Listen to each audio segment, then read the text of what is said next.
Part D. If you haven't already, think about what we should use for the substitution.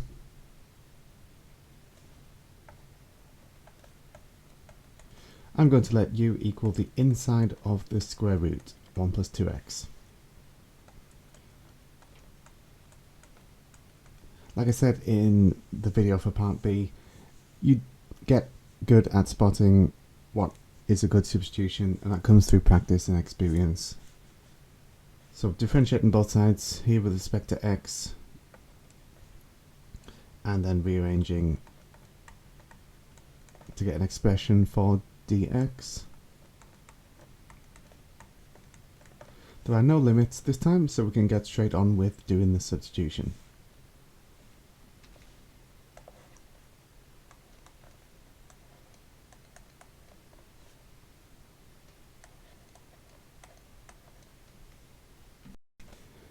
So the inside of my square root was u, and I've replaced dx with a half du. We're still left with this x, so we can't integrate yet.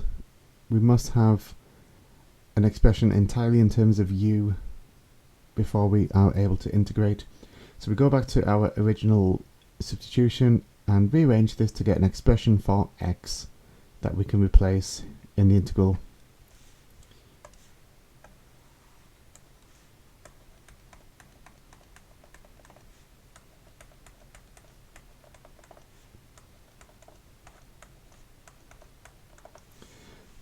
So half of u take 1 is what we're going to replace x with.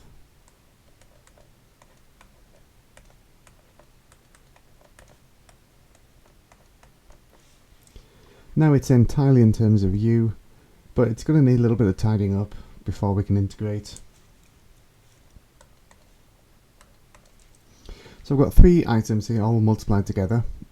I've got the half u take 1, I've got u to the power of a half, I've got a half du, all multiplied together. So let's simplify this. Our denominator will be a quarter. Sorry, our denominator will be 4. Therefore we've got a quarter. And then we've got u take 1 multiplied by u to the power of a half. And then we've got du. I'm still simplifying. In fact, let's put the factor of a quarter in front of the integral. You can do that with numerical factors. So a quarter now gone in front of my integral, and I'm going to need to expand these brackets. So u multiplied by u to the half, and then take away 1 times u to the half.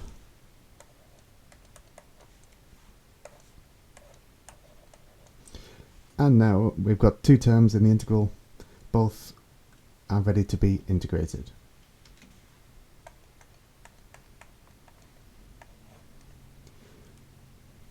So raise the power by 1, divide by the new power.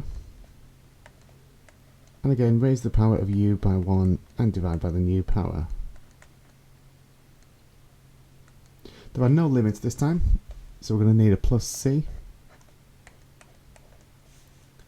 And also, don't make the mistake of stopping here. Our answer needs to be back in terms of x.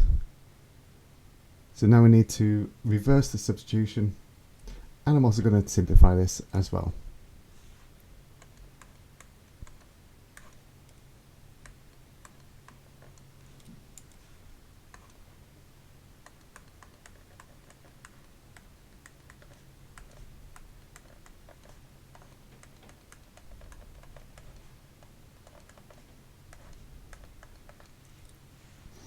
There's no reason why I've gone from square brackets to round brackets. There's no significance there. On this line I wanted to use square brackets, and on this line I decided to use curly brackets. I've also simplified. Dividing by 5 over 2 is the same as multiplying by 2 over 5. Okay, I'm going to continue simplifying. Next step, I'm going to multiply both terms by a quarter.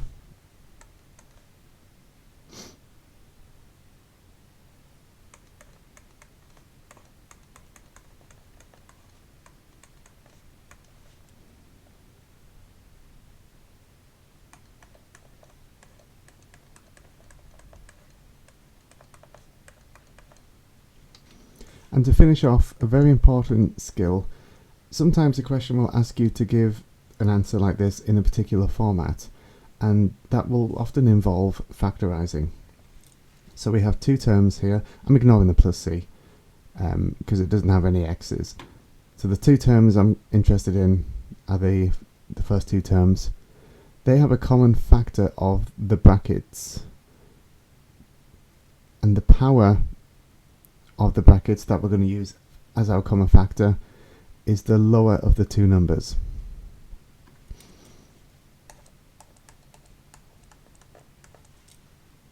When I say the two numbers, the two powers.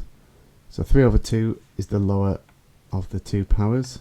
So I can remove this as a common factor of both terms.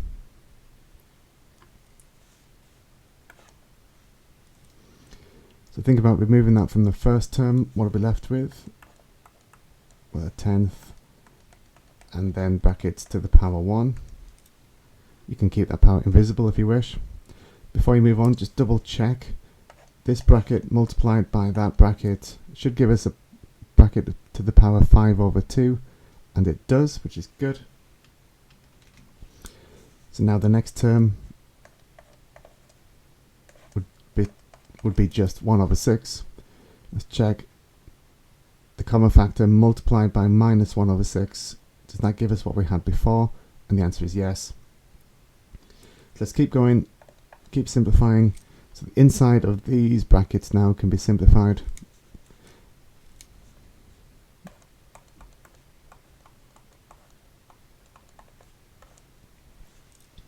So we've got a tenth multiplied by 1.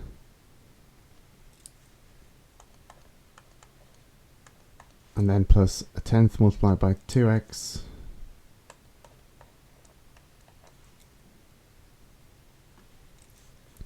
And then at the end, minus 1 over 6. I think 2 more lines and we should be done.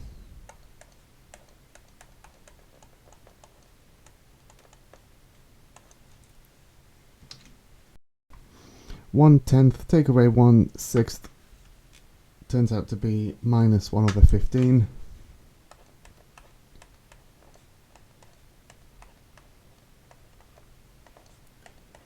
So for my final line of working out, from this bracket here, I'm going to bring out a common factor of 1 over 15.